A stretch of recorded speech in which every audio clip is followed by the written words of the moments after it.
What's going on? I'm Sam, and today could be the last day of production at my new job, assuming that I'm super efficient and stay late. But things usually go wrong, so I'm sure we're looking at another day. I woke up in Columbus, so I don't have to make the hour-and-a-half drive here. I just need to check out and get to work. Well, I did the math one more time. I'm not going to be able to finish today, even if things went really smoothly. I could probably get close, but I also got a text that said they miscounted and needed more of a color. That was actually the first mold that I ran, so I'll have to make just a few hundred more of those sheets. I say a few hundred now like it's nothing, but I should be able to finish up the blue today and then get on the... What am I doing? Okay, yeah, so finish the blue today, and then I should be able to move on to the orange, and then I'll have to move on to that last color that he said he needed again too, which is like purple. But everything's heated up. Oh, is it? Yeah. Everything's heated up now and ready to go, so time to get cranking. Well, I'm about 4 hours into production, and I ran into a brand new problem. Apparently the color is wrong. I just had 3 of these come out at the wrong color. It's a lighter shade. I'm not sure exactly what happened. Either I didn't do a good job mixing the pigment into the plastic bits, which I don't see as the problem. More likely than that is somehow I measured wrong and I ended up not putting enough pigment in. I need to troubleshoot this and get this sorted, because even though these would probably be acceptable parts, I'm not happy with them and I want the colors to match. You can see they're just a little bit lighter. Maybe that is acceptable, but I don't know. I'm gonna look at it anyway.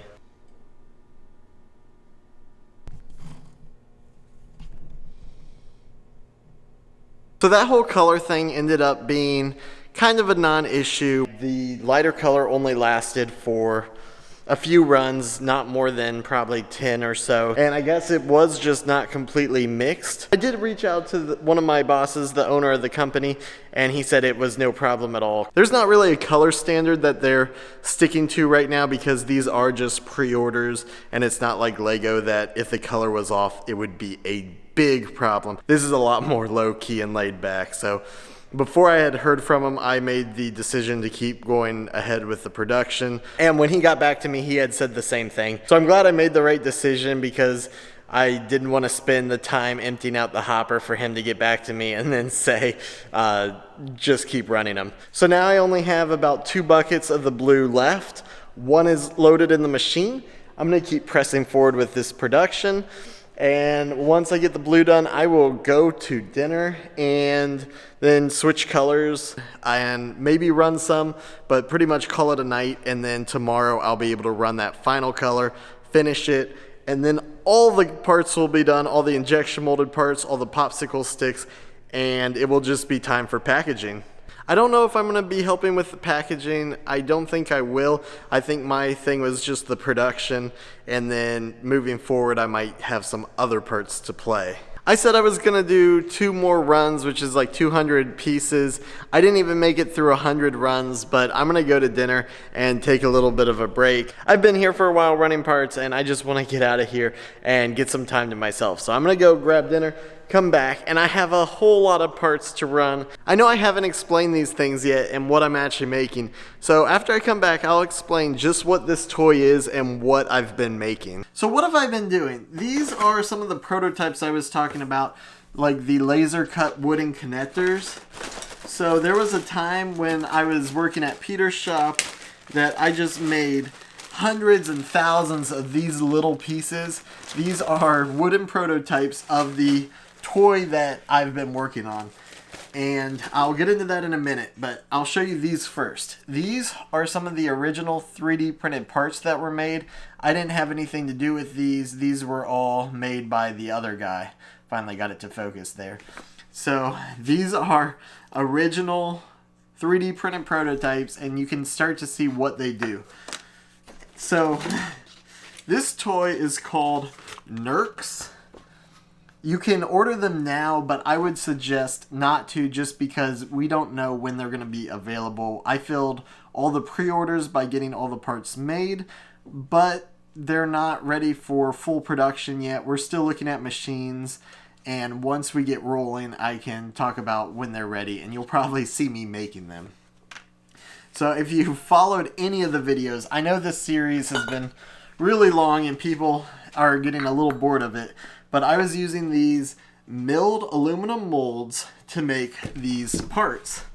And what it is it's 16 of these connectors on each, or in each mold, and there's the runner, which is this extra material. They go through the sprue, and it's just a whole bunch of injection molded stuff. But long story short, these little connectors are made on that injection mold machine I've been using.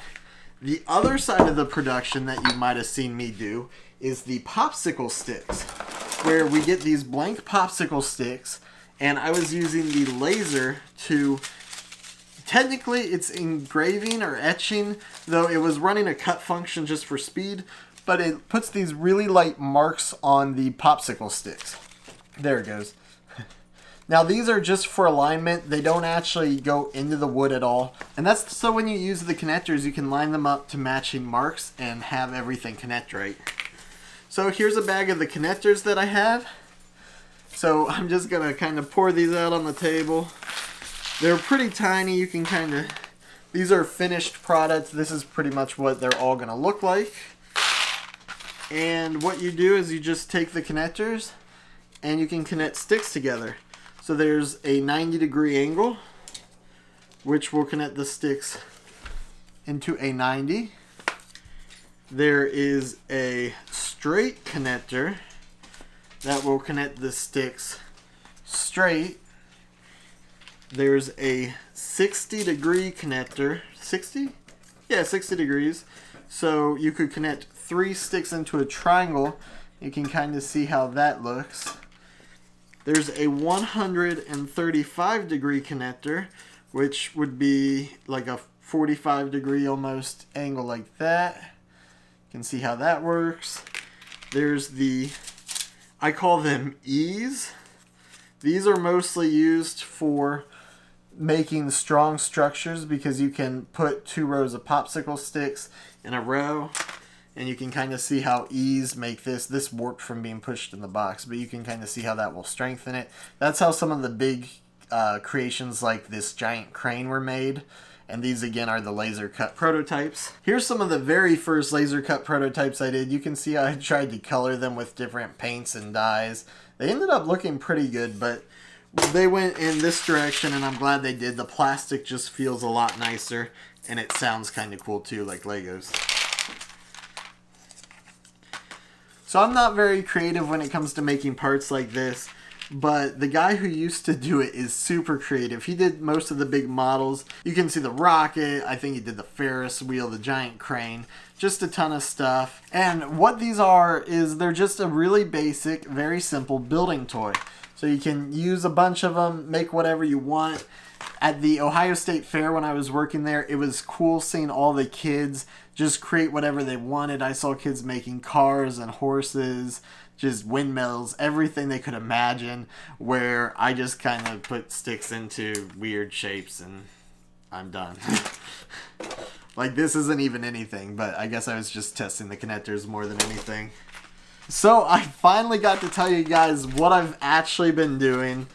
Like I said, these are not going to be ready to ship out for a while because we still need to get a machine. I have to figure out how to make molds for this machine, and then I'm going to have to make all the parts, figure out everything, and yeah, I don't know. They're really cool though.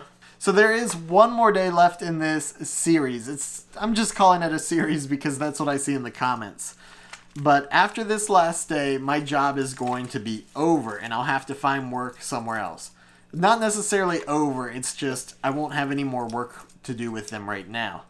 But I used the injection mold machine to make literally thousands of these. I delivered those to one of my bosses. I keep saying one of my bosses because it's actually a company run by 2 guys. But they would take these parts out of the injection mold machine and break off the individual pieces, pack them up for shipping. I used the laser machine to etch these popsicle sticks, and those came out looking good. Those would also go into the kits.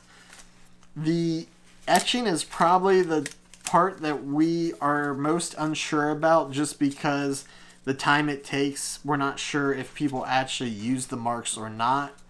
They're pretty useful, but at the same time, the toll they take on the production is pretty hefty, time-wise. But I finally got to show you guys what this toy is and what I've been doing.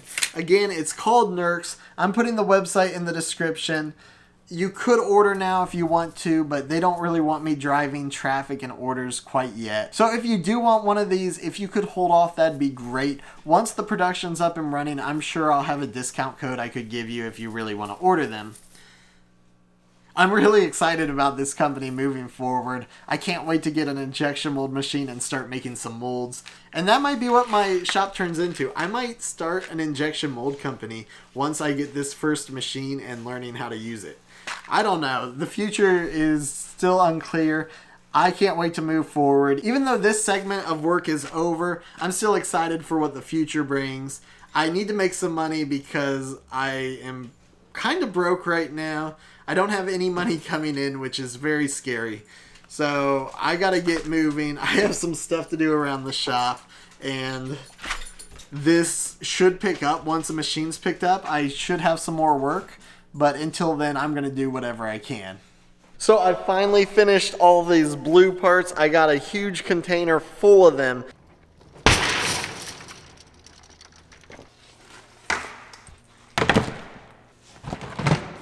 And now I only have 2 more parts left.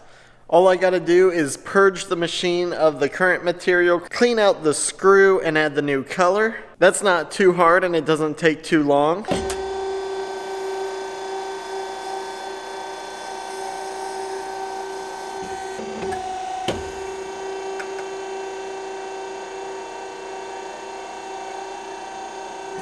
And now that that's over, I can start making these next parts. These are actually the first parts that I start mating, that first mold that I used. They didn't end up having enough because he miscounted, so I'm just running a small batch of those, and then I can switch to the final and last color. I was gonna stay a little bit later, but I made the decision I'm just gonna go home now, come back and finish up tomorrow. I haven't seen Griffin in a while, and since I didn't know I was spending the night here last night, I didn't end up uploading a video today. So I wanna go home, edit a video, get some sleep and rest, and then I'll come back tomorrow and finish everything up. If for some reason I don't finish tomorrow, I'll come back again, but I should be able to wrap everything up unless the last part goes horribly wrong.